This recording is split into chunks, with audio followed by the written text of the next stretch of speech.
All right. Good afternoon, everyone. Thank you very much for inviting me to speak at this conference. I've been looking forward to this for quite a while now.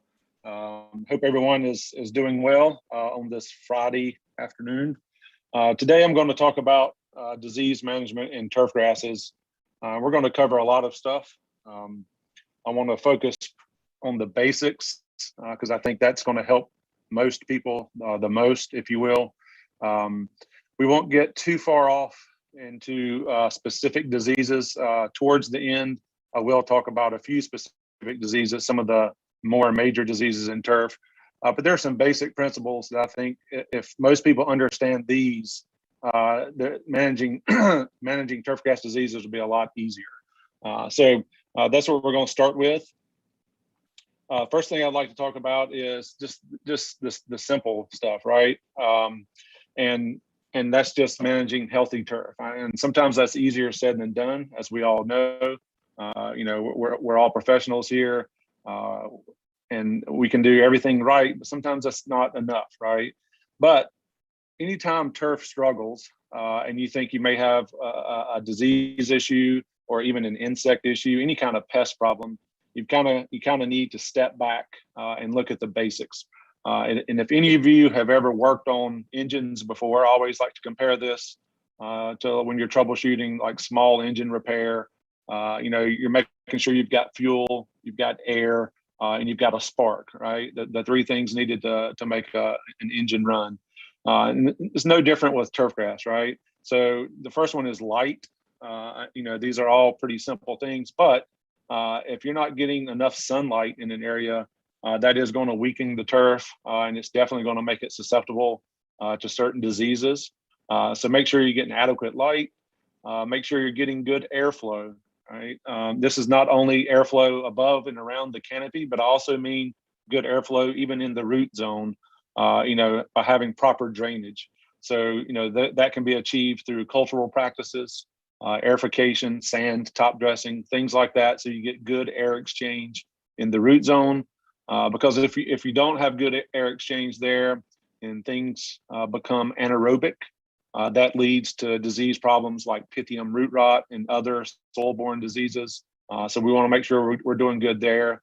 Number three, with food, I'm talking about nutrients. So make sure the turf is getting adequate nutrients at the right time of year. That can be achieved through soil and tissue testing. And it comes from just, a lot of what we talk about, it is science, but the best turfgrass managers, it's also an art form, right? And if you're managing turf, you can look at stands of turf and know sometimes what nutrients are needed or not, but make sure you're getting adequate nutrients.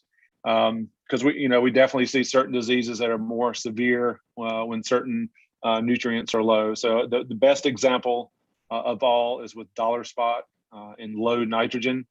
Those two are very, very common. The fourth one is water. So making sure you're getting adequate water, not drought stressing the plant, but also not overwatering. When you get in situations where irrigation is applied at the wrong time of day and you're extending the leaf wetness period, or you're putting too much water, then you're going to make certain disease issues more severe. All right. So we can do those four things perfectly, and we can still have disease problems. And that's where we have to have protection. And when I say protection, I'm speaking about the application of fungicides. So we can do all these things perfect. We still need to apply fungicides sometimes. All right.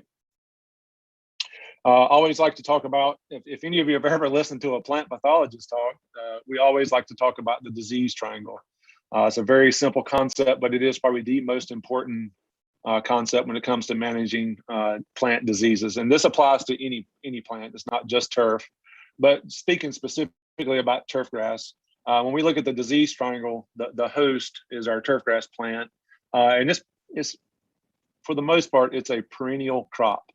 So it's there all the time. This is different from traditional agriculture where you may be rotating from, beans to potatoes to corn or whatever, and you're changing the host in a particular field. But with turfgrass, the host is always there. And at the bottom of the triangle, you'll see pathogen. And when I'm talking about pathogens, so that would be, it could be fungi, it could be bacteria, it could be nematodes, viruses. There are a lot of different categories of pathogens. Believe it or not, they are almost always there as well. Majority of our diseases in turf are caused by fungi.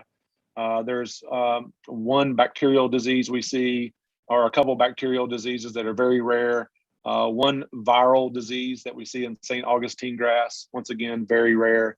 But the overwhelming majority of what we deal with in turf are caused by fungi and nematodes. So they're pretty much always there as well. So that leaves the one side of the triangle, which is the environment. And that drives all of our disease outbreaks, right?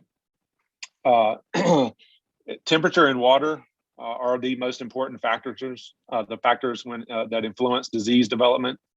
So for foliar diseases, diseases that attack the leaves of our turfgrass plants, a lot of times when you read literature about when to apply preventative fungicides or when to start scouting or expecting disease symptoms to appear, we like to monitor low nighttime temperatures and the duration, leaf wetness duration.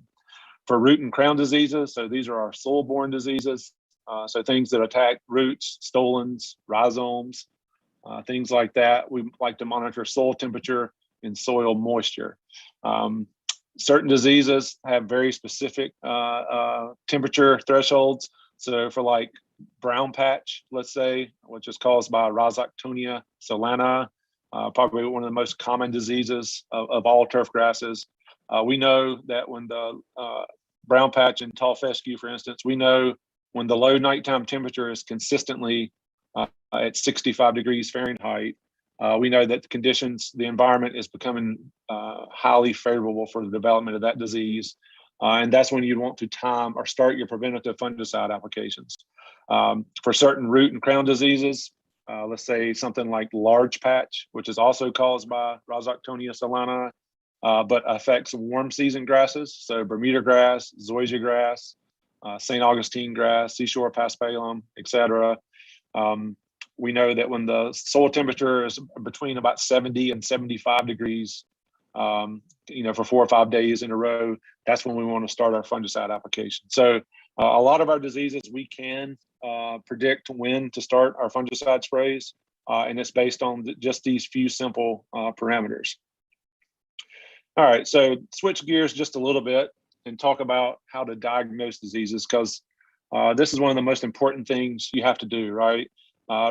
In any pest, no matter what pest you're trying to manage, whether it's a disease or an insect or a weed, the first step is identifying the problem, right? So if you can't identify the weed or the insect or the disease, then you're kind of in trouble as far as knowing what practices to put in place to help manage it, and which chemicals to choose if you choose to apply a pesticide. So diagnosing turfgrass diseases, some of them are very easy.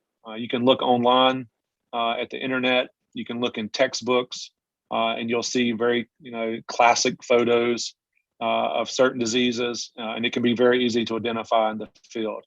Other times it can be very difficult. And this is a very good example here in these two photos. Both of these photos are tall fescue, and we're looking at two different diseases. One is gray leaf spot, and one is Pythium blight. I actually took these photos, and I do not remember which is which. I've been doing this for 22 years now, and there's no way to look at these photos and know which disease this is just by looking at the photo alone. So we have to look a little closer. So we have to look at the plants themselves. We're looking for symptoms and signs of particular diseases. And oftentimes we have to use at least a magnifying lens, if you will, or a microscope to positively identify these things. So sometimes they can be a challenge. One thing you'll learn about turfgrass diseases, a lot of them are some version of a circle, right? And that's not always the case. As you see here, these are not circles, but if you've studied turfgrass diseases long enough, a lot of them are either kind of a small circle, or they can be very large. Most of our diseases do spread in a radial fashion, but those that produce a lot of spores. So spores for a fungus are like seeds to a plant. So that's how they disseminate and spread. So if you have a disease that produces a lot of spores, you get this kind of irregular irregular stand symptom, like you see here with gray leaf spot and Pythium blight. You don't get the nice little perfect circle. So it can be quite a challenge sometimes. A couple of things to keep in mind when you're troubleshooting damaged turf grass is to remember there are a lot of things that kill turf. I don't have the slide in here, but I think when you add it all up, there's 16 possible categories that can cause turf to look bad. So if you take into account insects, diseases, chemical injury, fertility issues, light, drainage, so on and so forth, there are a lot of things that can cause turf to look bad. Mechanical injury from mowers, right? So a couple of things to keep in mind, and I think this will help you a lot. So the first thing to do is to always kind of stand back and look at the symptoms overall, the pattern and the distribution. One thing to remember is diseases are actually fairly rare events in nature, and they're going to be random and sporadic. So anytime you see, let's say, an entire golf course putting green or an entire sports field or lawn affected by something, odds are that is not being caused by a disease. It's the damage, if it truly is a disease, the damage will tend to be kind of isolated and pocketed and random throughout the area. Another thing to look for is, if you look at the picture on the top right, this is herbicide injury in a centipede grass lawn. Anytime you see straight lines, right?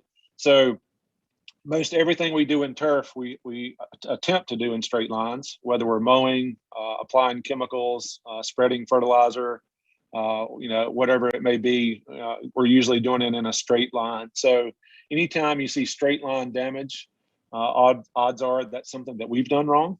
And that should alert you that this is probably not a disease issue. Another thing to look for is anytime you see 100% damage directly adjacent to 100% healthy turf, that's usually a sign that that's probably not a disease as well. If you look at the picture in the bottom left here, this is large patch, which is caused by Rhizoctonia solani on zoysia grass. And this is a really bad case of large patch, but even in this case, out in the middle of the damaged area, there's still green blades of turf. It's not 100% death of the turf. There are exceptions to that, and I'll show you one here in just a second. Those are a couple things to look out for and pay attention to. All right, and this is one that can be very tricky. So one of these images is injury from Roundup or glyphosate, the herbicide, and the other is a disease known as spring dead spot. So before I reveal it, I'll let just on your own, just think to yourself, which one do you think is the disease and which one do you think is herbicide injury, based on the things I've told you thus far. And this one can be very tricky because they do look similar, all right? The photo on the right is spring dead spot in Bermuda grass. You can see these dead, remember I told you the circles, so you see the dead circles, they will coalesce or merge together and you kind of get these irregular areas. But for the most part, they're different size circles, if you will. The photo on the left, this is a zoysia grass home lawn where the homeowner spot sprayed with Roundup or glyphosate when the turf was still dormant.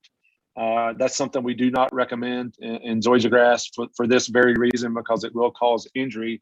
But a couple things to pay attention to here that'll help you, that, because if you didn't know, spring dead spot does occur in zoysia grass as well. So the homeowner thought that that's what this was. They thought this was spring dead spot. But if you look at this little funny shaped area here, it looks like the letter T. And then you have this square here, right? So when you stand back and look across the patterns of the symptoms, these are the things you want to look for, these odd shaped things. You can see where they were going right along the edge of the plant bed here, spot spraying for weeds. We see this every year as warm season grasses come out of dormancy, where folks have caused injury in the exact same manner. So just, always stand back and look at the larger area and pay attention to little things like that. Here's another good example of, I just got through telling you that most of our diseases are circles. And you can see here, this damage is circular, and it's also in a line. This photo doesn't show it completely, but these little circles went in a straight line all the way across this putting surface.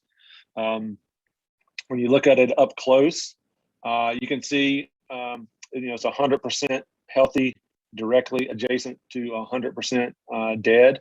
And if you remember, I told you that's usually a sign that it's probably not a disease. One thing that you can do, and this person used little push pins. I don't know if I would put push pins on a golf green, but maybe little marks of paint or something like that. But you can mark the edges, right? If this is truly a disease, it will continue to progress and spread out beyond where you put your marks. So that's one way to monitor. But in this case, this was a hydraulic leak from a mower. So everywhere the hot oil, the hot hydraulic oil dripped onto the surface of the putting green, it killed the turf. But the damage was just in the area where the drop hit. It did not expand any further beyond the marks. All right.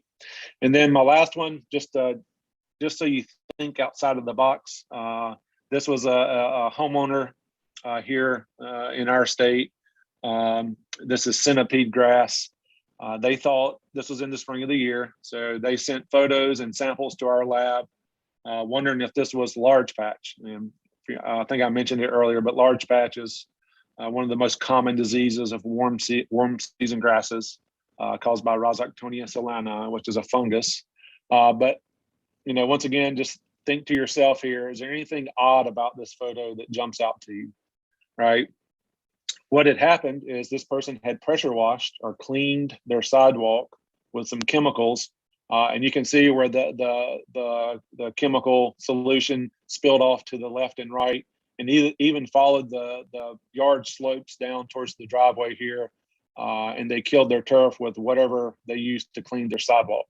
And the reason I show this is, once again, just anytime you see dead turf, try to think about all the possibilities that could happen, right? Stand back and look at everything, and that'll help you a lot, okay?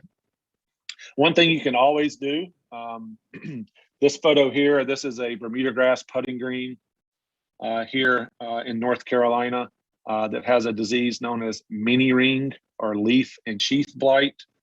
This is also caused by Rhizoctonia species, Rhizoctonia zea, and that's to submit photos. So if you ever submit samples to a lab for diagnostics, or whatever, or you're sharing photos with colleagues, they help a lot. In our lab here at NC State, that is part of what I do. I diagnose diseases for folks, for people all over the country and even internationally now. And we require photos. This helps me as a diagnostician a tremendous amount, to be able to see exactly what it is you're seeing. You see what the symptoms are, the distribution, so on and so forth. It also helps to see what the surrounding landscape is like. So very, very important part is to submit photos, all right? So as I mentioned, part of what I do here at NC State is running our diagnostics lab. And I just wanted to show you just a couple slides, just to show you the diseases that we deal with and which sector of the industry submits samples to us the most. Just a brief photo. This is from last year in 2020, just showing you where our samples come from. So we're located here in North Carolina.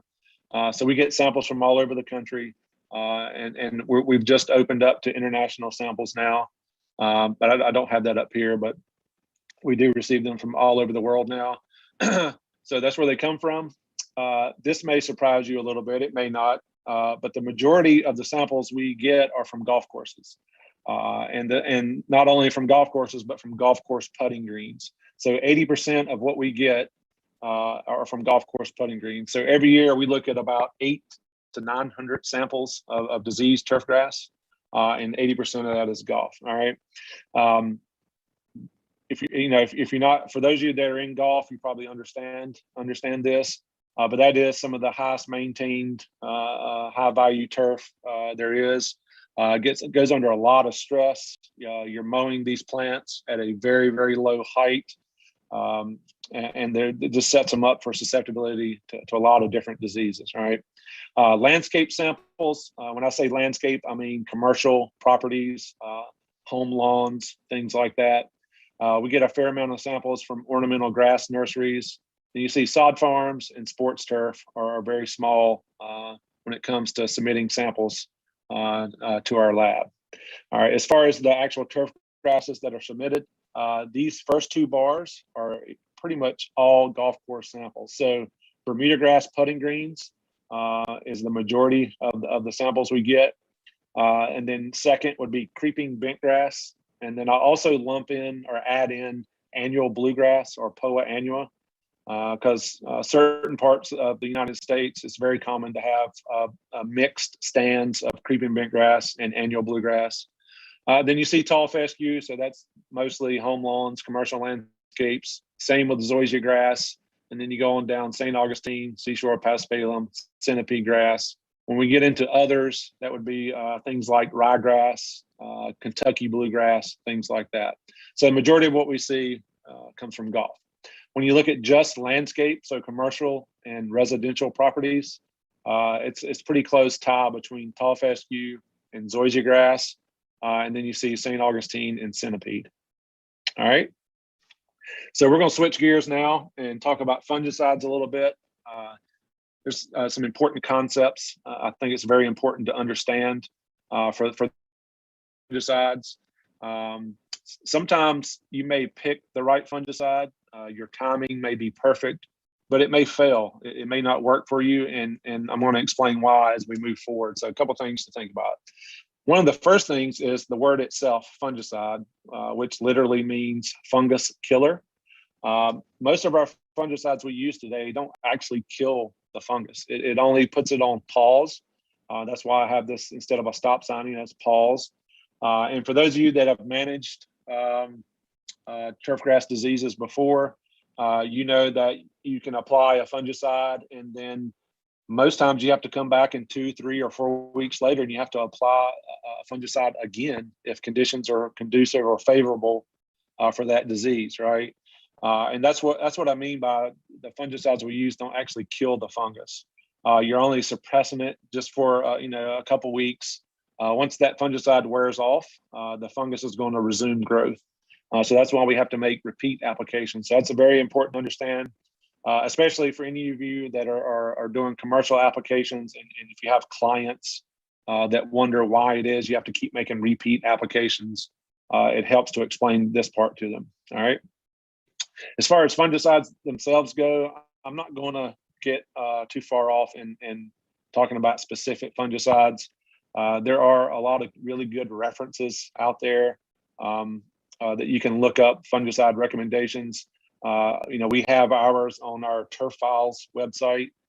If you go there, you can go into each of the disease profiles, and we have the fungicides listed. Not only do we have them listed, but we also have them ranked as to whether they're good or not. So that's what makes our site a little bit different from some of these other publications. And that's based on our own field research.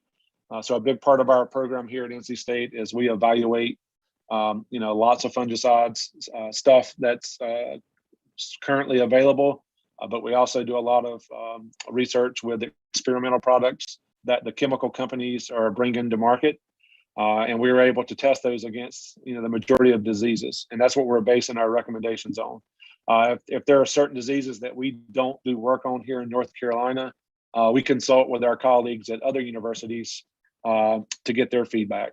So a lot of good resources out there if you look them up. All right. So now I want to talk about how fungicides move in the plant.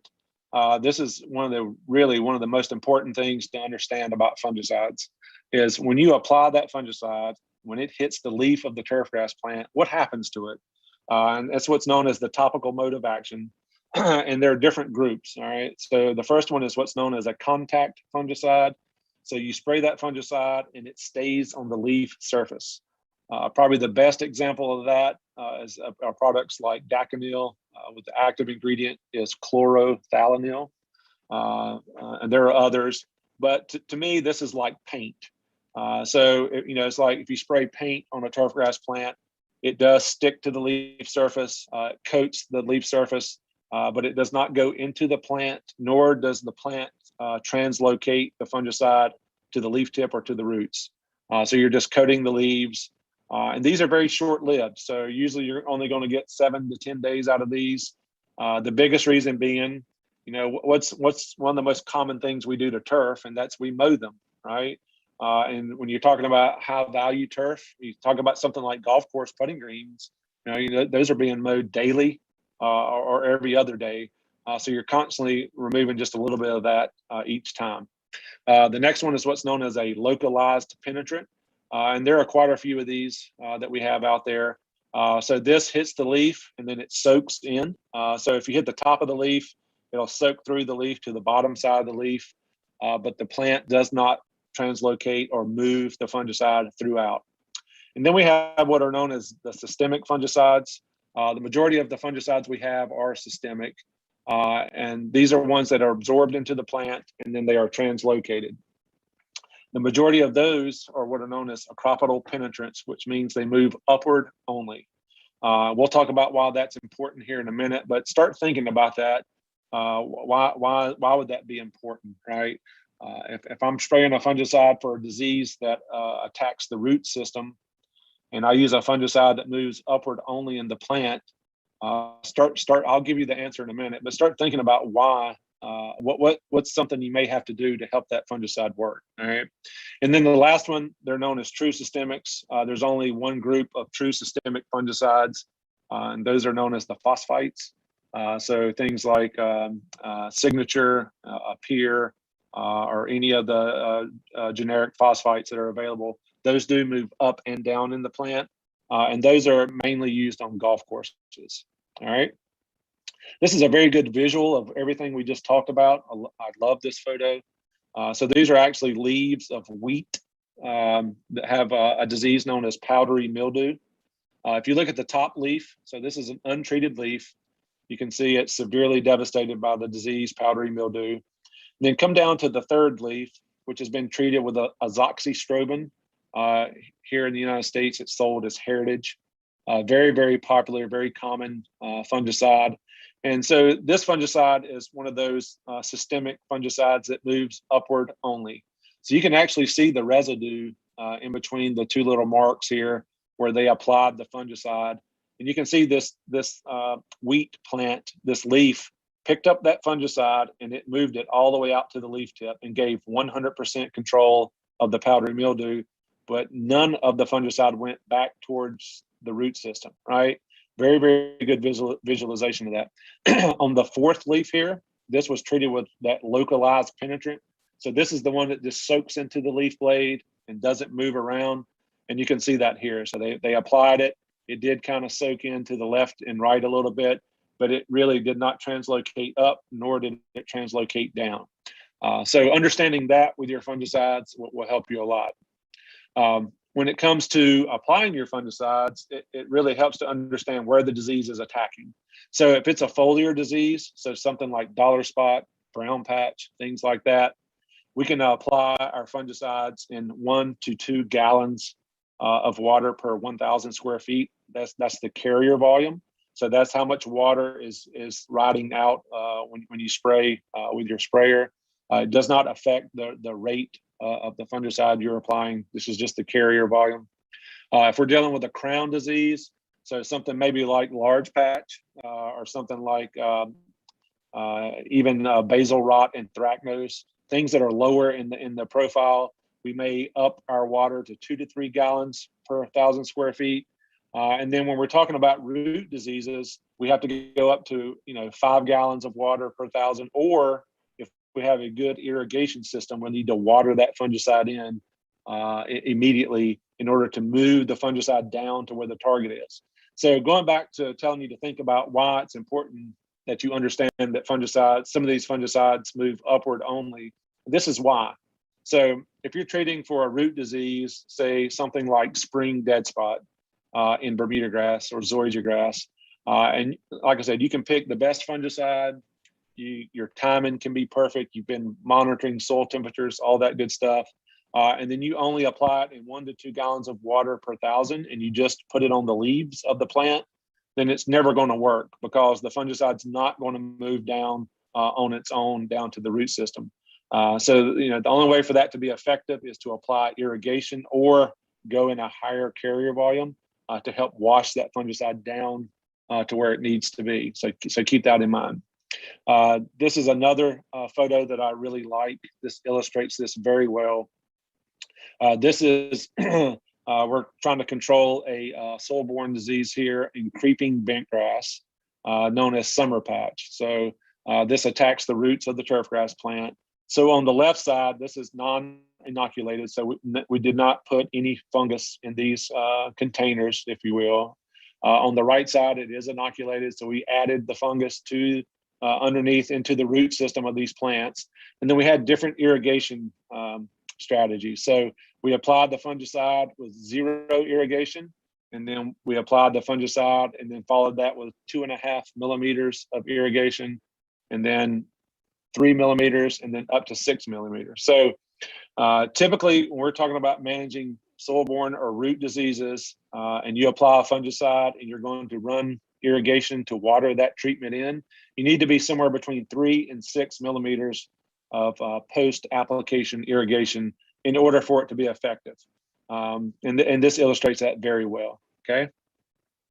Another question we get a lot of times is, well, if I apply a fungicide and I water it in, will I still get foliar disease control? And the answer is yes, you will, as long as you're using a systemic fungicide, which a lot of them are. This is a very good example of that. So this is just a demonstration we did. This is perennial ryegrass that we inoculated with Pythium blight.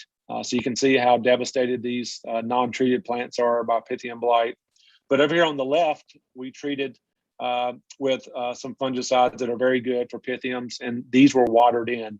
So the fungicide was applied to the leaves. The fungicide was actually washed off the leaf and into the root zone, but the plant picks it up by the roots and brings it back up through the plant to the foliage, and you're still getting, so not only are you getting root control, but you're also getting very, very good control in the foliage in this situation, all right? Couple things to point out as well is anytime, the majority of our diseases, you want to control them preventatively, all right? If you get into a curative situation, so you see the disease, you start spraying fungicides, you're going to have a lot of patience. And I've got a couple slides here to show you just as examples, but this is with dollar spot and creeping bentgrass. So we had an area that had about 30% disease, which is a very severe case of dollar spot. And we applied several different fungicides. So these are all, this is one application. If you look at the grayish bar here going off up into the air here, that's the non-treated control. So that's if we did nothing at all. You can see by the, 2 weeks later, the disease had reached about 50%. So then we have a lot of different fungicides here, and a couple things to point out. This blue line and this green line, those are contact fungicides. So remember, those are the ones that are like painting the turfgrass blade. It doesn't enter the plant. So they do work for a few days. They do knock the pathogen down, but they wear off and the disease resumes damage. The other fungicides you see here, they're all systemics, so they enter the plant. But the thing to take note of is this was one application of a fungicide, and it took 2 weeks to bring it down near to 0. So when you get into a curative situation with diseases, that's where I said you have to have patience. So a lot of times turfgrass managers will apply a fungicide on day 1, and then maybe 3 days later, they're thinking, oh, that didn't work. I need to apply another fungicide. So they'll apply another fungicide, and then they may apply another fungicide. And then when they get to 2 weeks later, they're left thinking that whatever their most recent fungicide application was the one that worked, right? When in fact, it was actually the first one they applied back 2 weeks ago. So have patience. Be sure you pick good products, but do have patience. Another example, the same thing. This is Pythium root rot in creeping bentgrass, where we had severe disease, applying fungicides that are very, very good for Pythium root rot control. But this is in the summer, which is when creeping bentgrass struggles. Cool season grasses are not growing very well. So even though we're using very, very good fungicides, we were only able to cut the disease from 30 to about 15%. Right, we were never able to get it completely under control. So the thing to remember here is that you can choose phenomenal fungicides, and they may suppress the disease or the pathogen, but if the turf isn't growing, so if cool season grasses in the summer, warm season grasses in the fall and spring when they're slow growing, they have to be growing good to recover, and that's another thing to keep in mind. The last one to show, another great example, this is fairy ring control. There are a lot of fungicides that work really good for fairy ring, but the same thing, a lot of patience has to be had here. So these were several applications of various fungicides, and you can see it took a few months to get it back down to zero, to where it was completely under control. And I know that's easier said than done, especially when you're the one making the decisions and you have pressure to fix the turf. But making sure your clients or whoever understand this concept will help a lot. All right. So for the last few minutes here, I just want to cover a couple diseases in specific, because I'm pretty sure you all see these. Spring dead spot being one. It is the most destructive disease on Bermuda grass and zoysia here in the United States. This is where it occurs. So if you're wondering why this is such a weird area, for starters, as you get into the northern United States, there's really no Bermuda grass planted. This line keeps moving further and further north as our climate's changing. And then when you get closer to the equator, so South Texas and the southern Florida, Bermuda grass never goes dormant. So spring dead spot is an issue where Bermuda grass goes dormant in the winter months. So it's directly related to cold injury or winter injury. So keep that in mind. All right, it is a below ground disease. It attacks the roots, stolons, and rhizomes. So once again, if you apply fungicides, you've got to water those in order for them to be effective. These symptoms do appear when these grasses green back up in the spring of the year, or I guess it would be in this time of year for you all down in South America, as those that have gone dormant through the winter, as they're greening back up, you'll see these dead circles of turf. Once you're at this point, there's nothing you can do. So spraying a fungicide now doesn't help. You have to make your applications back before it goes dormant in order to be effective. Cultural practices like regular aerification do help reduce spring dead spot development. This is a very good photo from a soccer field here. They aerify the field out here on a regular basis, and you can see there's no spring dead spot out on the field.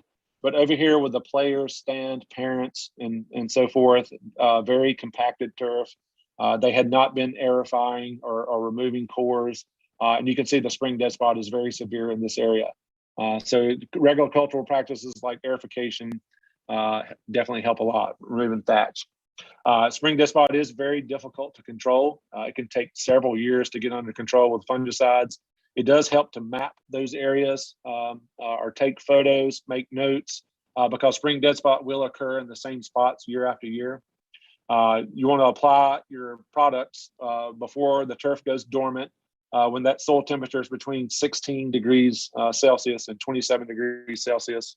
So a pretty big window there to get your applications out, which is nice for those that choose to apply fungicides. And once again, you got to water that in immediately with 3 to 6 millimeters of water. All right.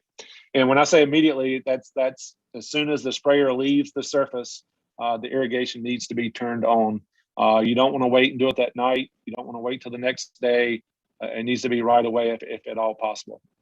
I want to go through some primary diseases of tall fescue real quick, and these are just photos because sometimes I think it helps us to see things, especially for foliar diseases. This photo here is the most common disease of tall fescue, which is brown patch. Creates these big, these nice brown circles in the turf. Creates a very unique lesion on the leaf blade. So that's what you want to become familiar with when you're scouting for this disease. So the photo on the left is brown patch. The photo on the right is dollar spot in Kentucky bluegrass. And the reason I put these side by side is I don't want you to confuse the two, because often we see mixed stands of tall fescue grown with Kentucky bluegrass. So it helps to learn the difference between what a dollar spot lesion looks like, where it's kind of bleached white, with a light tan border versus brown patch where it's kind of a darker brown lesion with a really dark kind of like chocolate brown lesions in your regular shape. The other thing that's unique to dollar spot is a lot of times the lesions look like an hourglass. Some other diseases in tall fescue and on St. Augustine grass, gray leaf spot. So you can see that on the left in the tall fescue, St. Augustine on the right. Creates a pretty unique little spot on the leaf blade. When you look at it side by side, these are both tall fescue photos. This is brown patch on the left, gray leaf spot on the right. It may be tough to tell the difference between the two unless you're pretty well trained. You may need the aid of a microscope to distinguish. And then the last one is Pythium blight. You'll see this in tall fescue where you'll get this complete blighting of the leaf blade. You won't see those nice little distinct lesions or spots. It just completely withers the leaf or blights it. And you'll actually see the organism or the Pythium itself. It'll cause a fuzzy looking, the mycelium of the fungus. And then this is a good photo here. So this is Pythium blight in tall fescue. To me, it kind of looks like cotton candy. You got that fluffy stuff in the turf. You really don't see this with brown patch or gray leaf spot. So if you're seeing this, then odds are you're dealing with Pythium blight. All right. The last thing I want to talk about, and then we'll take questions, is a large patch of warm season turf grasses. So this is the most severe disease when you're talking about things like centipede, St. Augustine, zoysia grass, especially. It doesn't matter where it's planted. It doesn't matter if it's golf turf or home lawns or whatever. It's very, very common. As the name implies, it does cause large patches of turf. And once again, going back to those circles, remember I talked about how a lot of our diseases create circles. So these will be very large circles. You will see these in the spring and the fall of the year. So when these warm season grasses are about to go dormant or as they come out of dormancy, is typically when you see this disease appear. It does create a very unique lesion, and it tends to be on the on the sheath of the turfgrass plant. When we were looking at those photos of tall fescue, if you remember, the lesions were up on the leaf blades. Large patch is different. It'll be on the sheath. And a lot of times it's where the sheath touches the soil. So you'll pull stolons or runners back, and you'll see these marks on the bottom of the plant where it touches the soil, and that'll help you identify it.